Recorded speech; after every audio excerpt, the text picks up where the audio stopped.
Mathieu Bock-Côté. Pour lui, les idées n'ont pas de frontières.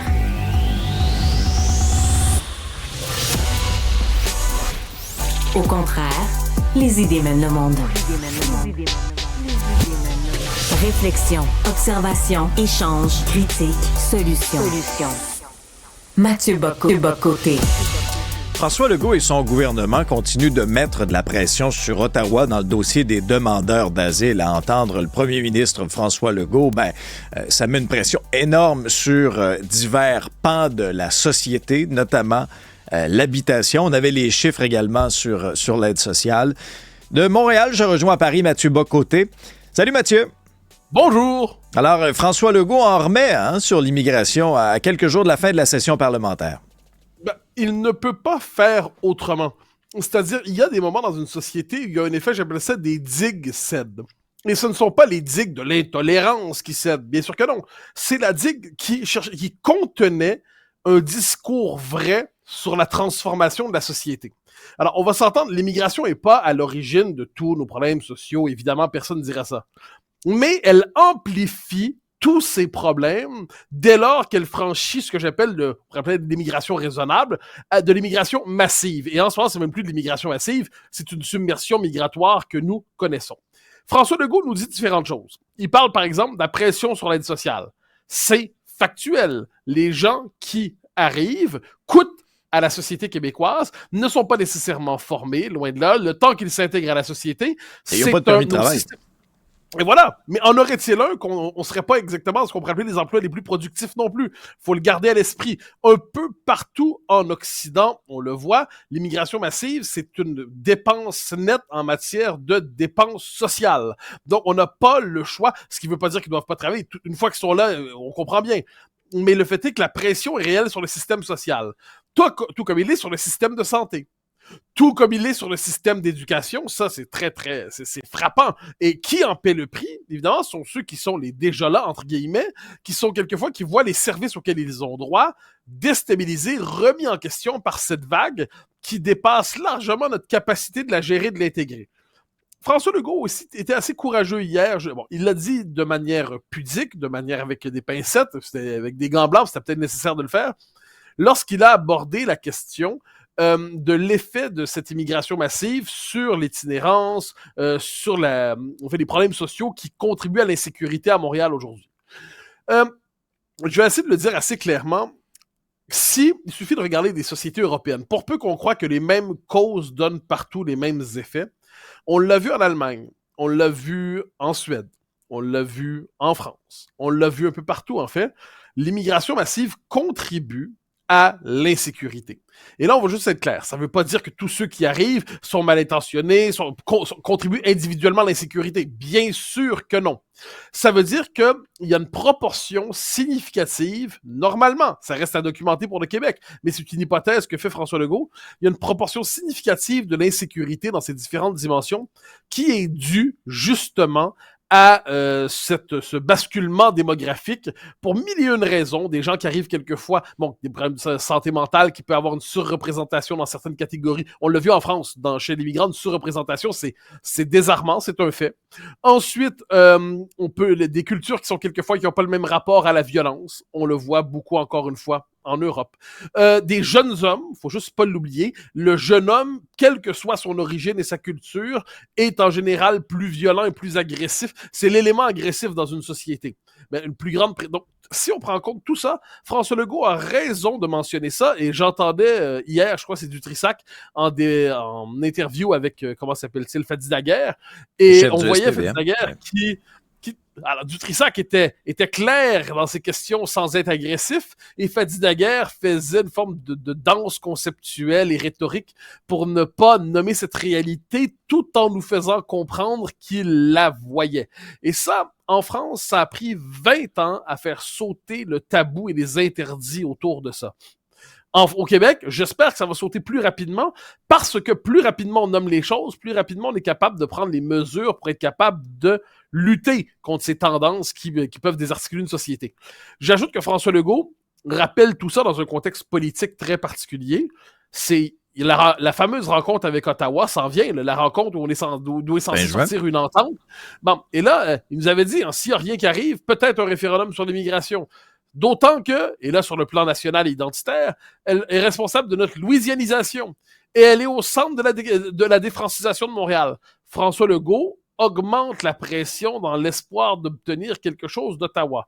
Je ne suis pas certain que ça soit payant. Je pense pas qu'Ottawa, dans les faits, va donner quoi que ce soit. Donc ça, il faut le constater.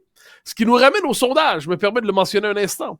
François Legault a stoppé sa chute. Je suis pas trop d'accord avec la présentation que Léger en fait, en disant le PQ stagne, la CAQ remonte. Le PQ stagne. Le PQ est sorti genre des catacombes, puis il est remonté à 32%, puis il est premier dans les sondages. À moins de considérer qu'ils doivent arrêter à 40-45%, à 32%, il s'est stabilisé. Le mot stagne est exagérément négatif, je crois. Mais pour ce qui est de la CAQ, là, elle a eu une bonne séquence politique ces dernières semaines. Ça vaut la peine de le dire. Sonia Lebel a fait une déclaration, plutôt une présentation, un projet de loi intéressant pour maximiser les ressources, l'usage des ressources du personnel de la santé. Et quand, par ailleurs, François Legault prend une politique de fermeté sur l'immigration, ou à tout le moins un discours, la politique, on va voir si elle suit, eh bien, ça envoie un signal à un électorat nationaliste qui ne le croyait plus en la matière. Est-ce que François Legault va réussir, avec le style qui est le sien, à être capable de regagner les électeurs autour de ça? Ce n'est pas inimaginable qu'il puisse être capable à tout le moins de stopper la chute et de regagner une partie de cet électorat-là, surtout que les oppositions semblent pour l'instant avoir des pudeurs de gazelle politiquement correctes à nommer ces questions-là. Or, celui qui a un langage de vérité en ces matières finit toujours par gagner des points. Je pense que tout le monde devrait l'avoir à l'esprit. Ne pas investir dans le transport en commun, Mathieu, serait sexiste. Étienne Grandmont, Québec solidaire, qui nous a rappelé que Québec solidaire demeurera toujours Québec solidaire.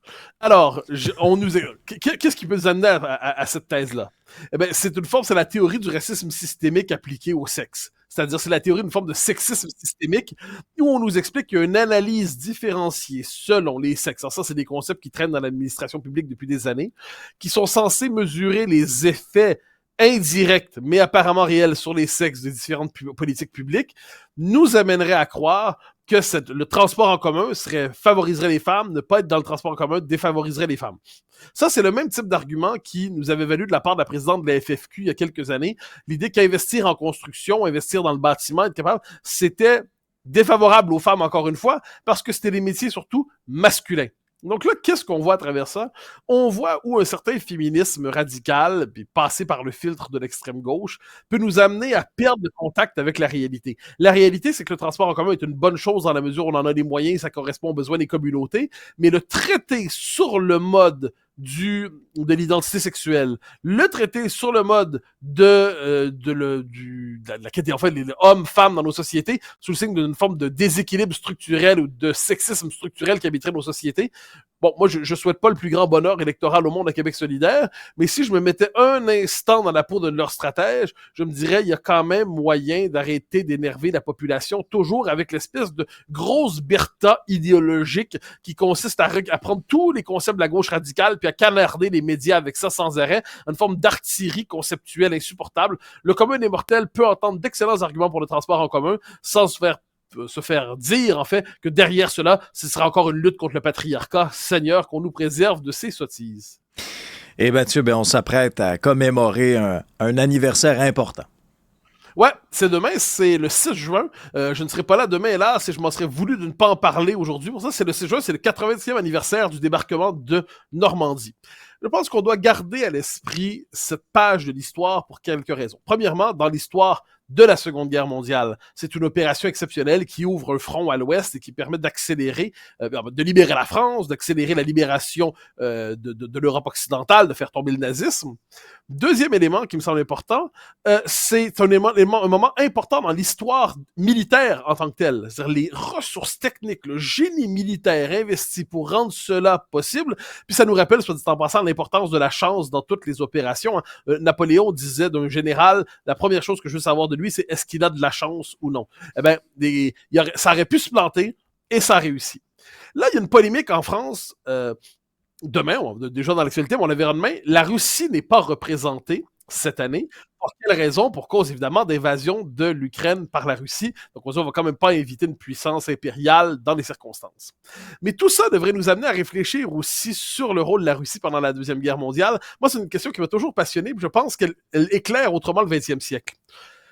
Oui, assurément, l'URSS a contribué à faire tomber le communisme, et puis ça fait partie, c'est une gloire aux combattants russes qui ont fait tomber les nazis sans le moindre doute sur le front Est. Mais il faut jamais oublier que pour les peuples d'Europe de l'Est, les Polonais, les Tchèques, les Slovaques, les Bulgares, les Roumains, les Hongrois, tout ça, pour eux, le totalitarisme s'est pas arrêté en 1945 avec la chute du nazisme. Parce que quand les chars de l'armée rouge sont passés par là, ils ont établi de nouvelles tyrannies. En fait, ils ont imposé l'impérialisme communiste qui fut d'une brutalité, qui a privé ces peuples-là de leur identité, de leur souveraineté, qui a cherché à les écraser. Donc, pour toute une partie de l'Europe, on pourrait dire que la fin de la Deuxième Guerre mondiale se termine en 1989 avec la chute du mur de Berlin, avec la chute de l'URSS ensuite, qu'ils ont retrouvé leur liberté perdue 45 ans plus tard. Donc, quand on raconte l'histoire de la liberté politique au 20e siècle, il faut absolument célébrer la libération de l'Europe occidentale à partir du 6 juin 44, tout en se disant que la libération à l'Est a pris pas mal plus de temps, mais ça, on peine à le dire parce qu'on oublie que si le nazisme fut assurément le totalitarisme le pire, absolument démoniaque qui culmine dans la Shoah, le communisme fut un totalitarisme aussi qui était concentrationnaire et qui a entraîné la mort de millions de personnes et qui a dominé les peuples auxquels il s'imposait. Faut le garder à l'esprit aussi au moment de ces commémorations. Merci Mathieu, bon épisode à toi. Bye bye.